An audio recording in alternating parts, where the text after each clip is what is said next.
김정은 체제 이후에 평양은 오히려 대기념비적인 어떤 건물보다는 거리를 강조하고 있습니다. 그래서 평양의 스카이라인을 조금 바꾸어서 더 높은 초고층 빌딩들을 좀 세우죠. 갑자기 그냥 바꾸는 게 아닙니다. 1960년대에 꽤 많이 북한의 건물들을 지었으니까 지금 와서는 그 건물들이 좀 오래됐겠죠. 그러니까 도시의 낡은 때를 벗고 새로운 지도자의 이미지를 주기 위해서는 북한의 이 평양이라는 도시를 탈바꿈 시켜야 하는 어떤 과제가 정치 지도자인 김정은 위원장에게 있었습니다. 그래서 과학기술에 근거한 현대화된 도시라는 어떤 그 상징을 전달해주고 싶었던 거죠. 그래서 미래과학자 거리, 여명거리, 그리고 화성지구, 송신송화지구, 창전거리와 같은 평양의 신시가지 아파트들, 그리고 이 거리들을 만들었습니다. 과거와는 조금 다른 것 같습니다. 과거에는 어떤 상징적인 건물, 뿐만 아니라 조형물 같은 걸 좀 더 만들었다면 지금은 인민의 생활에 밀접하게 관련되어 있으면서도 실용적인 거죠. 이 아파트 같은 경우는 실제로 주거하는 공간이니까. 그런 걸 만들면서도 이 건물에 또 다른 메시지를 담는 거죠. 자, 생각해 보십시오. 미래과학자 거리. 사실은 이건 뭐냐면 과학자들을 위한 어떤 주거시설을 이렇게 이야기하는 겁니다. 그렇죠?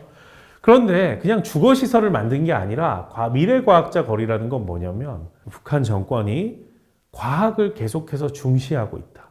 그리고 이 과학을 통해 미래를 열어갈 것이다. 그리고 이 과학자들을 우리는 우대하고 있고 이 과학자들의 헌신 덕분에 우리 국가가 발전한다. 과학자들을 계속해서 우대할 것이다. 라는 메시지를 이 과학자 거리라는 이름 안에 담고 있는 거죠. 과학이라고 하는 어떤 첨단과 현대적인 이미지를 전달하면서도 국가에 충성하고 있는 이 정책의 선두에 서 있는 사람들, 이 과학자들 또한 우대할 것이다라는 메시지를 전달하면서 사람들에게 북한이라는 국가가 어디로 가야 할지, 그리고 그 희망을 어떻게 전달해야 될지, 그리고 그 당 정책의 중심에 있는 사람들을 북한은 계속해서 잊지 않고 우대할 것이다라는 메시지까지 이 미래과학자 거리가 담고 있는 것이죠. 그리고 다른 곳 또한 이렇게 바꿀 것이라는 약속까지 미래과학자 거리가 가지는 것입니다. 그래서 북한 사회의 우선순위, 지향까지 볼 수 있는 게 거리인 거죠. 그러면 그동안에 있었던 상징적 조형물과 같은 역할을 사실 이 거리가 하는 거예요.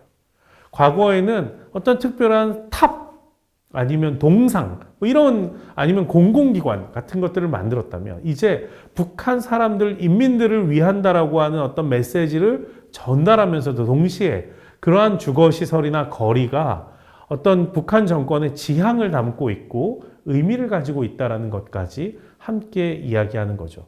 저는 약간 이게 사진인지 그림인지 무엇인지 잘 모르겠다. 너무 굉장히 신비하게 그려놓는 어떤 이런 거리 사진을 북한이 많이 쓴다라고 좀 생각하거든요. 어떻게 보면 촌스럽다라고 보일 수 있는 색깔이 될지도 모르겠지만 저는 북한에서는 이것이 가장 세련되고 사람들에게 메시지를 분명하게 전달해 줄 수 있는 색감이라고 생각합니다. 북한에 있는 사람들이 이것을 아무 생각 없이 만들거나 대충 만들지 않았을 거예요. 그 지향을 전달해 줄 수 있는 가장 확실한 방법, 그리고 최선의 노력을 다해서 이런 것들을 만든 거죠.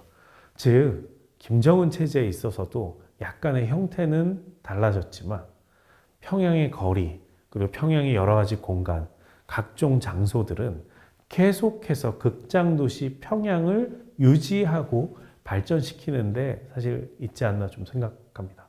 저는 이제 강의를 좀 마무리 지을까 합니다. 북한과 평양 어떻게 보아야 할까요?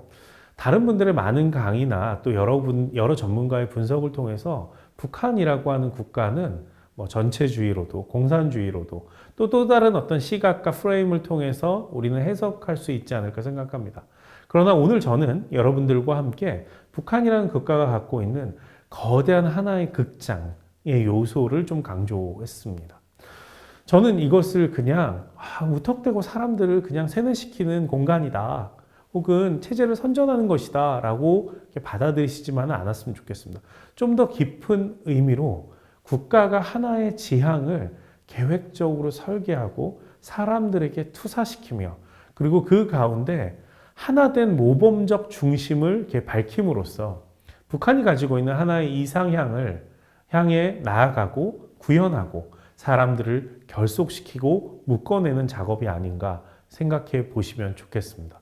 북한은 보시는 것처럼 때로는 김일성 광장의 여러 행진을 통해서 사람들을 결속시켰고, 그리고 여기 유경호텔 건물과 같은 굉장히 어떤 특별한 어떤 조형물을 통해서 사람들에게 메시지를 전달하기도 했고, 지금은 사람들이 일상적으로 거주하는 공간을 탈바꿈시키면서 평양이라는 도시를 바꾸어 가고 있습니다. 그러나 이 평양이라는 도시는 평양에 머무는 것이 아니라 북한이 가지고자 하는 그 지향들을 계속해서 보여주는 것이죠. 따라서 저는 극장 국가의 구조도 파악해야 되겠지만 이 극장의 어떤 형태와 메시지 그리고 전달해가는 여러 가지 과정과 요소들이 변화하고 있다는 것을 기억했으면 좋겠습니다. 북한은 고정화되어 있는 국가가 아닙니다. 나름대로 계속해서 논의를 전개하고 노력하고 새로운 어떤 체제를 구현하기 위해서 변화해 가고 있습니다. 저는 이 부분을 여러분들이 보아주셨으면 좋겠습니다. 오늘 강의는 저는 굉장히 거시적인 구조를 많이 다루었습니다. 그러다 보니까 오늘 강의에서는 북한 사람들의 미시적인 어떤 생활, 생각, 그리고 그들이 갖고 있는 변화들, 일상 같은 경우는 다루지 않았는데요. 한 강의에서 모든 걸 다 다룰 수 없죠. 북한을 극장 국가 체제라는 굉장히 거대한 구조로도 여러분들이 보셔야 되겠지만 다른 강의와 다른 어떤 기회를 통해서는 북한이 가지고 있는 미시적인 변화, 사람들의 생각, 그리고 그들이 가지고 있는 한 사람 한 사람의 개인들이 가지고 있는 여러 성장과 움직임, 우리와 똑같이 이렇게 생활하고 있는 여러 가지 상황들, 그런 것들도 보셨으면 좋겠습니다. 오늘은 그러한 부분은 다루지 못하고 거시적인 극장국가 구조를 다뤘다는 점 말씀드리고, 다양한 강의를 통해 그리고 다양한 것들을 통해 북한을 입체적으로 더 보시기를 여러분들께 권해드리겠습니다. 오늘 강의 마치겠습니다. 감사합니다.